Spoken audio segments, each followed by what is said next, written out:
You were taught that this word is pronounced want, right? But listen to how my toddler pronounces it. I want it. Want it. No T. Did you learn that pronunciation when you learned this word? Probably not. You probably learned the wrong pronunciation of so many words in English, and it's not your fault. It's how English is taught. It's so frustrating. You were not given the full picture of English pronunciation when you learned English as a non-native speaker, because when you learned a new word, there was a focus on reading, writing, and the letters. What you see, not what you hear. You have to learn totally different rules when it comes to speaking English. Because it's not just 2-year-olds who say want without a T in this phrase. I want it. I want it. I want it all. And I want it. By the way, there are 4 different pronunciations of the T.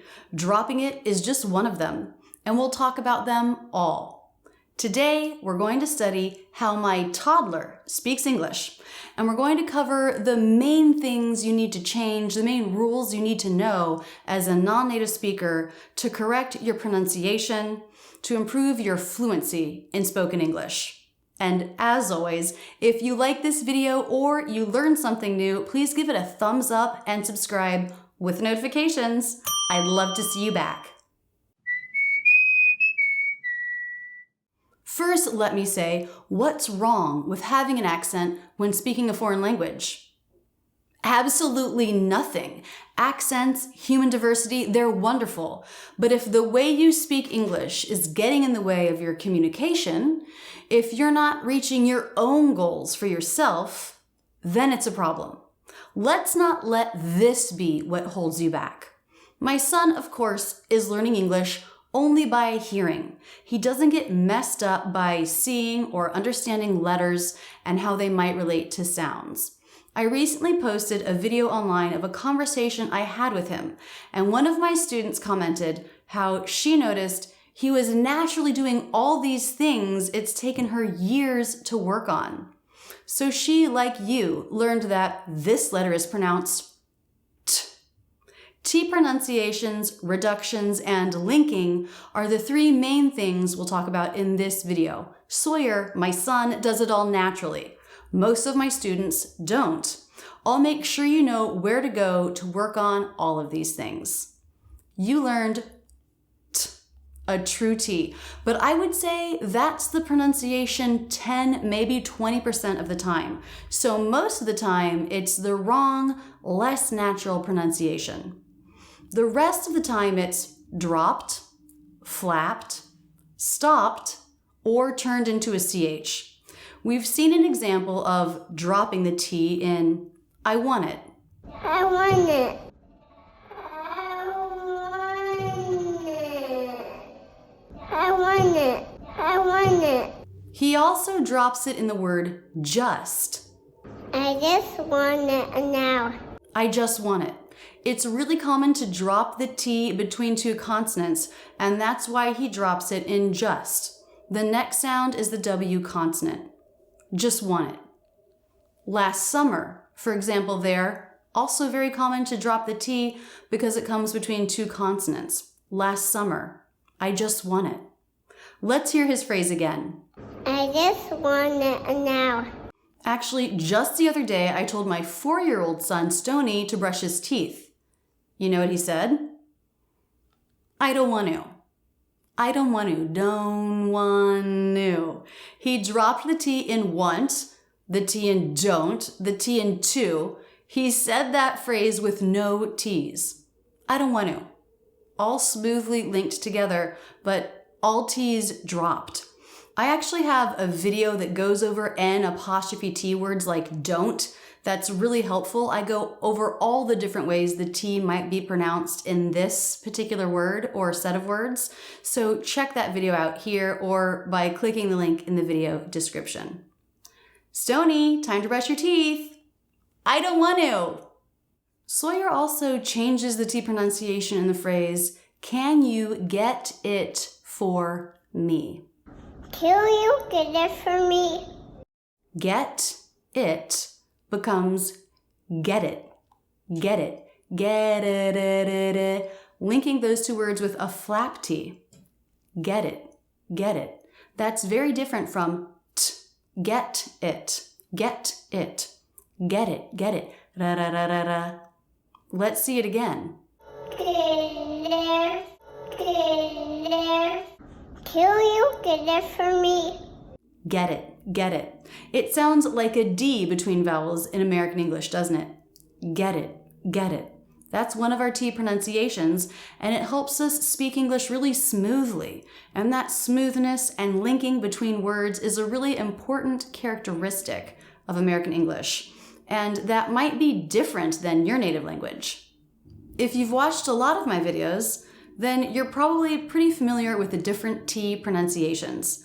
But if you want a refresher, or if this idea is totally new to you, I've put together a playlist that goes over the different T pronunciations and when you would want to use each one. Now, in this phrase, Can you get it for me? he also did an important reduction. And reductions are another key issue you'll want to study to make sure that you're having more natural English pronunciation, to focus on English sounds and how things are actually pronounced, not words or letters. It was this word. You probably learned it's pronounced for. I doubt you learned that it's pronounced fur. But that's how it's pronounced most of the time. There's a big difference between for and fur. Now with Sawyer here, I've slowed it down, so you're not going to hear it as short, but you'll definitely hear it's fur and not for. Can you get it for me? You know, I had a student in my academy once. She lived in the US and she was married to an American. She told him about the academy and that she was training to change her habit to say fur instead of for. And he said, "What? That's not how we say it." Of course, he was wrong. We're so unaware of our own habits. As an adult, he was also tied to the letters F, O, R, even though he himself pronounced it as fur, as if it had no vowel at all. By the way, she did catch him in conversation saying fur, and so she stopped him and pointed it out. She knew more about his pronunciation than he did. Okay, so for becomes fur. That's a reduction. That means a sound changes or is dropped. This word, and so many others, we almost always reduce them. Keep in mind, this is not bad English, sloppy English, lazy English, unclear English. This is actually the most clear English, the way all native speakers do it. Because American English is a stress-timed language. That means a contrast between long and short is very important, and reductions help us say these kinds of words very quickly. There are lots of common reductions in English. You can learn them, you can learn the reduction, and you can train that. You can be like Sawyer and say, for me, instead of for me. I have a playlist that goes over a lot of these, and I also have a complete set of videos dedicated to reductions along with audio for training in my online school, Rachel's English Academy. If you want to learn more about the Academy and how you can join, click here or see the pinned comment. Now, let's talk about linking, our third topic today. Many students like to make each individual word clear and separate, but we don't have a feeling of separation between words in English. Remember our example from Sawyer, just want, instead of just want, he dropped the T. That's because it makes it a smoother link. Just want. So we link words together and we want that smoothness for that American English flowing sound. If this is hard for you, there are some tricks like dropping the T in just, and I've put together a playlist that can help you with this. And actually, reductions like fur, the fur reduction you just learned, these really tie in with linking. Reductions have to be linked to sound right. You can't say for me. With a separation like that, you want for me, for me, for me, for me. Constant flow of sound as if it's one word. So reductions and linking really work together in American English. In next week's video, we're going to do an in-depth analysis of a scene from a movie so we can really study these reductions in real English and how everything links together. T pronunciations too. So be sure to come back next week for that video. Now, let's see that whole conversation I had with Sawyer. What do you notice about his speech? Where's my cupcake? It's in your belly. Can I have it? Yeah, it's in your belly. You feel it in there? Do you feel the cupcake in your belly? Can you get it for me? Well, you already ate it. It's in your belly.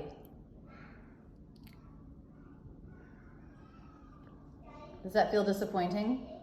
I want it. You want your cupcake? Yeah. But you already ate it. It's in your belly now. You see it in there? You see it in your belly? Yeah. Are you full? Can you get it for me? The cupcake? Yeah. I can't get it because it's in your belly. It can't come back out. What do you think about that, Sawyer? I just want it now. Do you feel sad that you already ate it? No. I want it now. The chocolate cupcake? Yeah. Do you remember how you put it in your mouth and you chewed and swallowed? Remember that? How you ate the cupcake? Yeah. Yeah, it's gone. It's in your belly now because you ate it. Is my cupcake in this one? Yeah, it's in there in the belly. Can I get it now? No, you can't get the cupcake. Don't eat your sticker. That's not going to be good. Uh, Should I get you cleaned up? this. I just gonna put my finger in my belly. No, don't put it in your belly. You can put it on your shirt, but not in your belly. In my cupcake. Where is your cupcake? And in my belly. Yeah, And right here. right. It's right there. It's not coming out of my belly. No, it's going to stay in there now.